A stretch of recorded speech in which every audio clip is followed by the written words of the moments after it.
नरेंद्र मोदी आणि अमित शहा यांना भविष्यामध्ये महाराष्ट्राचे तुकडे करायचे. इतकं खोटं बोलणारा प्रधानमंत्री या देशानं पाहिला इतक्या जलद गतीत. त्याच्यामुळे खोटेपणाचा हा जो त्यांचा खेळ आहे त्याला ऑलिम्पिकमध्ये समाविष्ट करता येईल का? मोदींच्या नेतृत्वाखाली एखादं पथक भाजपचे पाठवता येईल का? लोकांना राहुल गांधींचं नेतृत्व देशामध्ये हवं आणि त्यांच्या सभांना देशभराची प्रचंड गर्दी.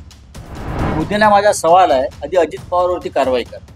बघा, मोदींवरती विश्वास ठेवू नका, हे मी वारंवार सांगतो.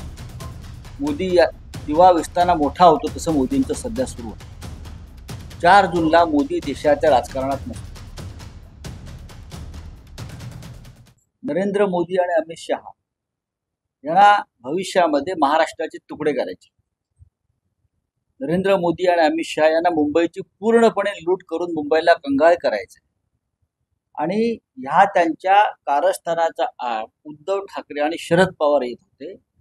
प्रादेशिक अस्मिता जपणारे हे दोन्ही नेते आणि दोन्ही पक्ष आहेत, म्हणून त्यांनी दोन्ही पक्षांची सरकारं पाडली आणि दोन्ही पक्ष अमित शहा आणि नरेंद्र मोदी यांना याची फार मोठी किंमत भविष्यात चुकवावी लागेल.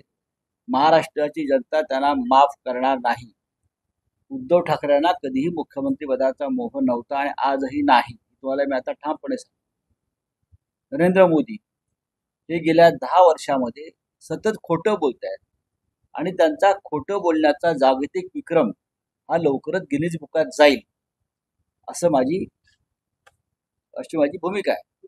इतकं खोटं बोलणारा प्रधानमंत्री या देशानं पाहिला इतक्या जलद गतीत. त्याच्यामुळे खोटेपणाचा हा जो त्यांचा खेळ आहे त्याला ऑलिम्पिकमध्ये समाविष्ट करता येईल का? मोदींच्या नेतृत्वाखाली एखादं पथक भाजपचे पाठवता येईल का? हे पाहावं लागेल. मी फार प्रॅक्टिकल बोलतो, व्यावहारिक बोलतो. मी भारतीय जनता पक्षासारख्या लोकांचे 48 जिंकू, 45+ 30 आणि 35च्या मध्ये आम्ही 100% राहतो. 30 आणि 35 त्याच्यावर काही जागा काट्याची टक्कर झाला म्हणतो अशा पद्धतीच्या तिथे काही निकाल लागू शकतो.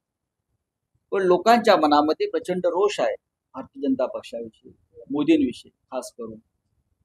2014 साली नरेंद्र मोदींच्या संदर्भात जे वातावरण होतं देशात की काहीतरी नवीन घडेल, त्याच प्रकारचं वातावरण देशामध्ये आज राहुल गांधीविषयी.